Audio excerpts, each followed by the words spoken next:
രാഹുൽ മാങ്കൂട്ടത്തിനെതിരായ ബലാത്സംഗ കേസിൽ പരാതിക്കാരിയെ ആക്ഷേപിച്ച് കോൺഗ്രസ് ജില്ലാ പഞ്ചായത്ത് അംഗം ശ്രീനാദേവി കുഞ്ഞമ്മ ഇന്ന് രംഗത്ത് വന്നു.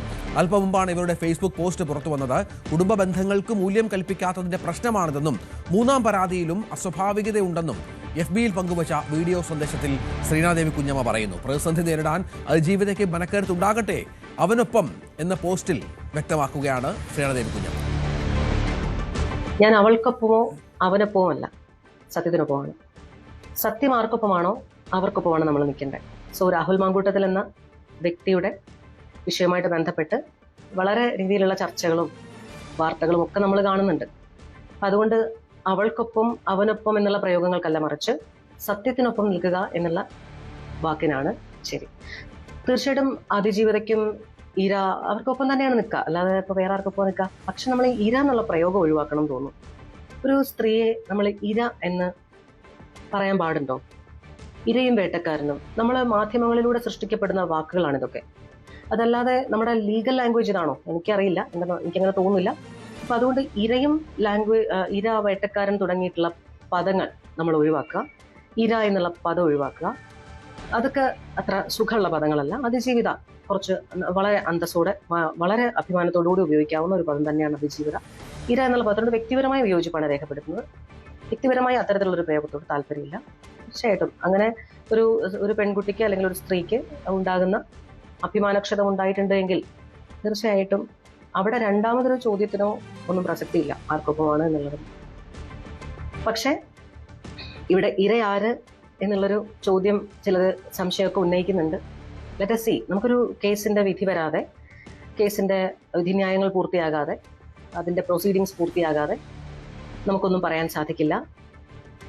അതുകൊണ്ട് അതുവരെ ക്ഷമയോടെ കാത്തിരിക്കുക. അതുകൊണ്ട് അവൾക്കൊപ്പം നിൽക്കണോ അവനൊപ്പം നിൽക്കണോ എന്നുള്ളതല്ല, സത്യത്തിനൊപ്പം നിൽക്കുക എന്ന് പറയുന്നതാണ് എൻ്റെ ആശയം. അതുകൊണ്ട് സത്യനെ ജയിക്കും, സത്യം ജയിക്കട്ടെ. ശശിനാരായണൻ വിവരങ്ങളുമായി ചേരുകയാണ്. ശശിനാരായണൻ, ശ്രീനാദേവി കുഞ്ഞമ്മ നമുക്കറിയാം അടുത്ത കാലത്തായി CPIയിൽ നിന്ന് കോൺഗ്രസിലേക്ക് വന്ന് അവിടെ പത്തനംതിട്ടയിൽ ജില്ലാ പഞ്ചായത്തിൽ മത്സരിച്ച് ജയിച്ച ഒരു വ്യക്തിയാണ്. അവർ നേരത്തെയും ഈ വിഷയത്തിൽ രാഹുൽ മാങ്കൂട്ടത്തിനൊപ്പം പലപ്പോഴും അഭിപ്രായം നടത്തി കണ്ടിട്ടുണ്ട്. ഇപ്പോഴത്തെ പുതിയ അഭിപ്രായ പ്രകടനം അതെന്താണ്? കൃത്യമായി അവർ പറഞ്ഞു വെക്കുന്നത് എന്താണ്?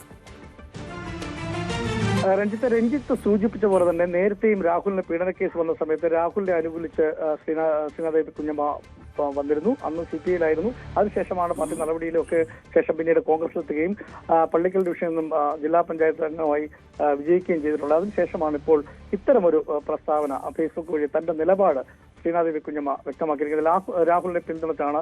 നിഷ്പക്ഷമായി പറയുമ്പോൾ തന്നെ നമ്മൾ അതിൽ ബാക്കിയുള്ള കാര്യങ്ങൾ കേൾക്കുമ്പോൾ നമുക്ക് മനസ്സിലാവും ആരെയാണ് കുറ്റപ്പെടുത്തേണ്ടതെന്നുള്ള കാര്യം. ഒരുപക്ഷെ രാഹുലിനെ കുറ്റപ്പെടുത്താൻ കഴിയുമോ അല്ലെങ്കിൽ ഇരയെ കുറ്റപ്പെടുത്താൻ കഴിയുമോ എന്ന രീതിയിൽ നിഷ്പക്ഷമായി പറയുമ്പോഴും രാഹുലിനൊപ്പം എന്നുള്ളൊരു സൂചന ആ വാക്കുകളിൽ ഉണ്ട് എന്നുള്ള കാര്യമാണ് നമുക്ക് എടുത്തു പറയേണ്ട കാര്യം. അതാണ് ഞാൻ നേരത്തെ സൂചിപ്പിച്ചത്. ആദ്യം രാഹുലിന്റെ സമാനമായ രീതിയിൽ പീഡന കേസ് വന്നപ്പോൾ രാഹുലിനെ അനുകൂലിച്ചുകൊണ്ട് തന്നെ സമാനമായ രീതിയിൽ ശ്രീനാദേവി കുഞ്ഞമ്മ വന്നിരുന്നു. എന്തായാലും അതിജീവന മനക്കരുത്തുണ്ടാകട്ടെ എന്ന് ആശംസിക്കുന്നു. അതുപോലെ തന്നെ മാധ്യമങ്ങൾ ഇല്ലാക്കഥ ഉണ്ടാക്കിയാണ് മാധ്യമങ്ങളുടെ അജണ്ട എന്നും കുറ്റപ്പെടുത്തുന്നു. പരാതിയിൽ കോടതി സംശയം പ്രകടിപ്പിച്ചിട്ടുണ്ട്. പരാതിയിൽ അസ്വാഭാവികത ഉണ്ട് എന്ന കാര്യം കൂടി ശ്രീനാദേവി കുഞ്ഞമ്മ പറയുന്നു. പരാതിക്കാരിക്കെതിരെയും ആക്ഷേപമുണ്ടെന്നും പറയുന്നു. ഈ നമ്മളിപ്പോൾ വിഷ്വലിൽ കാണിച്ചിട്ട് ആ ഫേസ്ബുക്കിൽ കുറച്ചുകൂടി പോകുമ്പോൾ നമുക്ക് ഇത്തരം കാര്യങ്ങൾ കൂടി ശ്രീനാദേവി കുഞ്ഞമ്മ പരാമർശിക്കുന്നതായിട്ടുണ്ട്. എന്തായാലും രാഹുലിനെ പിന്തുണച്ചുള്ള പോസ്റ്റ് എന്ന നിലയ്ക്ക് തന്നെയാണ് നമുക്കിതിനെ കാണേണ്ടത്. ആദ്യ പീഡന കേസിലും സമാനമായ രീതിയിൽ രാഹുലിനെതിരെ വന്നപ്പോൾ ശ്രീനാദേവി കുഞ്ഞമ്മ പരസ്യമായി രംഗത്ത് വരികയും ചെയ്തു. അത് പാർട്ടിക്കാർ പിന്നീട് വിലക്കുകയൊക്കെ ചെയ്തു. പിന്നീട് അതിനുശേഷം അഭിപ്രായ വ്യത്യാസമൊക്കെ തുടർന്നാണ് പിന്നീട് ശ്രീനാദേവി കുഞ്ഞമ്മ CPIയിൽ നിന്നും പുറത്തു പോവുകയും രാജിവെക്കുകയും പിന്നീട് കോൺഗ്രസിലെത്തുകയും കോൺഗ്രസിന്റെ പള്ളിക്കൽ ഡിവിഷനിൽ നിന്നും മത്സരിച്ച് ജില്ലാ പഞ്ചായത്ത് ആവുകയൊക്കെ ചെയ്തിട്ടുള്ളത്. ഏതായാലും കോൺഗ്രസ് നേതൃത്വം എല്ലാം രാഹുലിനെ തള്ളിപ്പറയുമ്പോഴും രാഹുലിന് അനുകൂലമായ ഒരു നിലപാടും എടുക്കാതെ പാർട്ടി സസ്പെൻഡ് ചെയ്തു, പിന്നെ പുറത്താക്കുന്നു. ഇതെല്ലാം നിലനിൽക്കുമ്പോഴാണ് കോൺഗ്രസിലെ പെട്ട ശ്രീനാദേവി കുഞ്ഞമ്മ ഇത്തരത്തിലൊരു നിലപാട് സ്വീകരിക്കുന്നു എന്നുള്ള കാര്യമാണ് നമുക്ക് മനസ്സിലാക്കാൻ കഴിയുന്നത്. രണ്ടുപേരുടെ വിഷയം ഇവയോടൊപ്പവും അതുപോലെ തന്നെ രാഹുലിനൊപ്പം എന്ന് രണ്ട് രീതിയിലാണ് ശ്രീനാദേവി കുഞ്ഞമ്മ പറഞ്ഞു വെക്കുന്നത്. ഫേസ്ബുക്കിന്റെ നമുക്കത് ഫുൾ വീഡിയോ കാണുമ്പോഴാണ് നമുക്ക് അത്തരം കാര്യങ്ങൾ കൃത്യമായി മനസ്സിലാക്കാൻ കഴിയുന്നത്. എന്തായാലും ഈ ശ്രീനാദേവി കുഞ്ഞമ്മയുടെ ഇത്തരം ഒരു പ്രസ്താവന ഇനി കോൺഗ്രസിന്റെ നേതൃത്വത്തിലുള്ള ആളുകളാണ് ഇത് സംബന്ധിച്ച് ഇനി പ്രതികരിക്കേണ്ടത്. എന്താണെന്നുള്ള കാര്യം കൃത്യമായി നമുക്ക് വ്യക്തമാവുകയുള്ളൂ.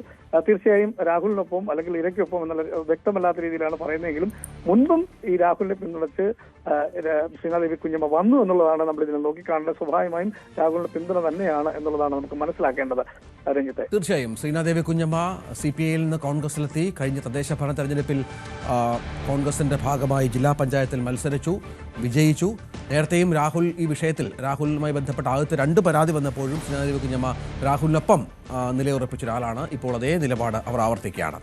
രാഹുൽ മാങ്കൂട്ടത്തിനെതിരെ പരാതി നൽകിയ യുവതിയെ അധിക്ഷേപിച്ച കേസിൽ ജാമ്യം റദ്ദാക്കണമെന്ന പോലീസ് റിപ്പോർട്ടിൽ രാഹുൽ ഈശ്വർ ഇന്ന് കോടതിയിൽ ഹാജരായേക്കും. തിരുവനന്തപുരം CJM കോടതിയാണ് ഹർജി പരിഗണിക്കുന്നത്.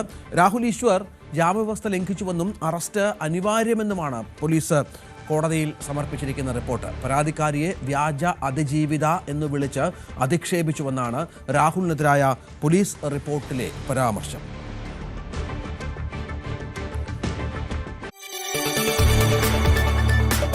കൂടുതൽ വാർത്തകൾക്ക് News 18 Keralam YouTube channel subscribe ചെയ്യുക.